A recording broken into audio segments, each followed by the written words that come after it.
கடாயில் எண்ணெய் ஊற்றிக்கலாம். நறுக்கி வச்ச வெங்காயத்தை போட்டுக்கலாம். இது நல்லா மீடியமாக வதக்கணும். கட் பண்ணி வச்சுருந்த ஒரு தக்காளி போட்டுக்கலாம்.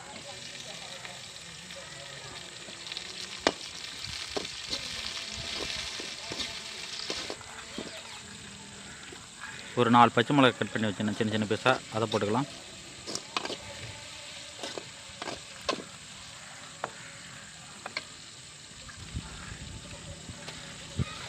ஒரு கேரட் சின்ன சின்ன பீஸாக நான் செதுக்கி வச்சுருந்தேன், அதை போட்டுக்கலாம். சரி,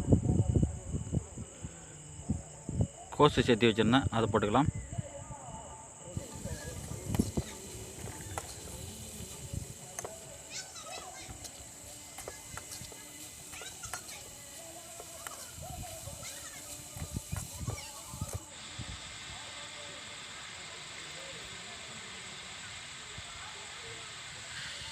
மஞ்சள் போட்டுக்கலாம். தனி மிளகாய் தூள் போட்டுக்கலாம். பெப்பர் தூள் போட்டுக்கலாம். கரம் மசாலா கொஞ்சம் போட்டுக்கலாம். இதை நல்லா மிக்ஸ் பண்ணிக்கணும். இந்த மாதிரி பேட்டி விட்டுக்கலாம்.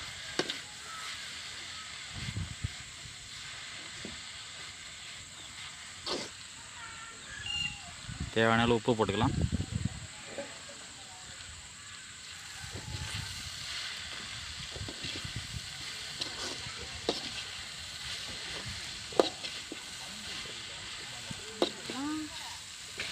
இது நல்லா இந்த மாதிரி பேட்டி விட்டுக்கணும்.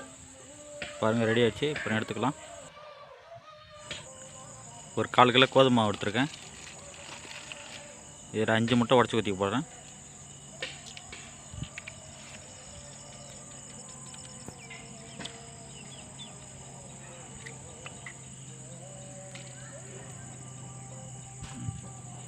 தேவையான அளவு உப்பு போட்டுக்கலாம். இதை நல்லா அப்படியே பிசைஞ்சிக்கலாம்.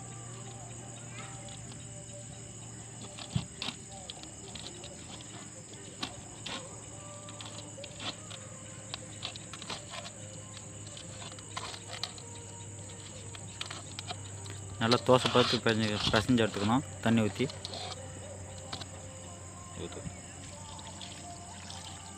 இப்போ நல்லா தண்ணி ஊற்றி பிசைஞ்சிக்கலாம். பாருங்கள், அந்த மாதிரி தான் நல்லா பிசைஞ்சு எடுத்துக்கணும்.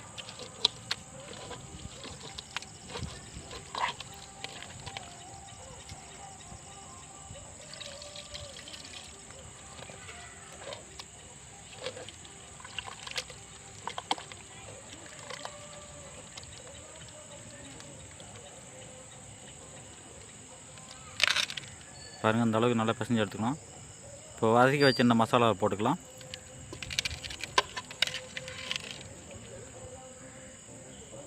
இதை போட்டு நல்லா பிசைஞ்சு எடுத்துக்கணும்.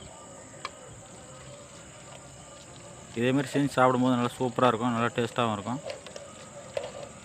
காலைல பிரேக்ஃபாஸ்ட்டு சூப்பராக இருக்கும். இட்லி தோசைக்கு பதிலாக இதை சாப்பிட்லாம். ரொம்ப ஹெல்த்தாகவும் இருக்கும். பாருங்கள், ரெடி ஆகிடுச்சு. இப்போ தோசைக்கல் வச்சுக்கலாம். இப்போ எண்ணெய் தடவிக்கலாம்.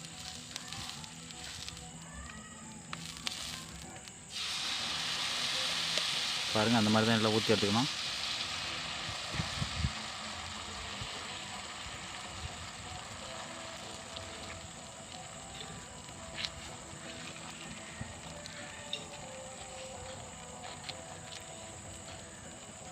இதேமாரி ஒரு டைம் செஞ்சிங்கன்னா திரும்ப திரும்ப செஞ்சு சாப்பிடணும்னு தோணும்.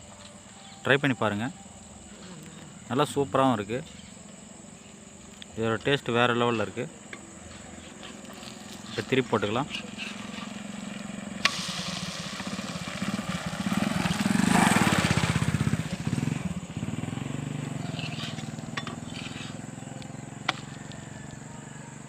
பாருங்கள், சூப்பராக இருக்குது. இப்போ எடுத்துக்கலாம். காட்டுறோம். இதை போல் மீதி இருக்கிற மாவையும் ஊற்றி எடுத்துக்கலாம்.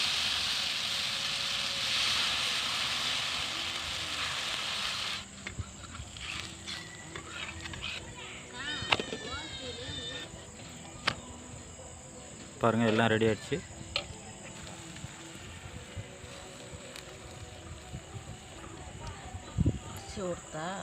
வதக்கி வச்சு இந்த மசாலா திரும்ப பாதி மசாலா இருந்துச்சு, பாதி தான் போட்டேன். அது மேலால் மிக்ஸ் பண்ணிக்கலாம். பாருங்கள், இந்த மாதிரி தான் மேலால் மிக்ஸ் பண்ணோம். ஃபுல்லாக தடவி விட்டுக்கலாம். அப்படியே ஒன்று ஒன்று எடுத்து போட்டுக்கலாம். அதுக்கு மேலாம் வச்சுக்கலாம். இந்த மாதிரி செஞ்சு சாப்பிடும்போது சூப்பராக இருக்குது.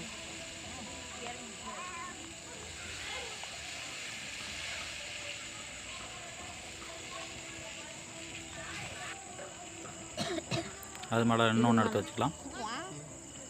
இப்போ கட் பண்ணி எடுத்துக்கலாம்.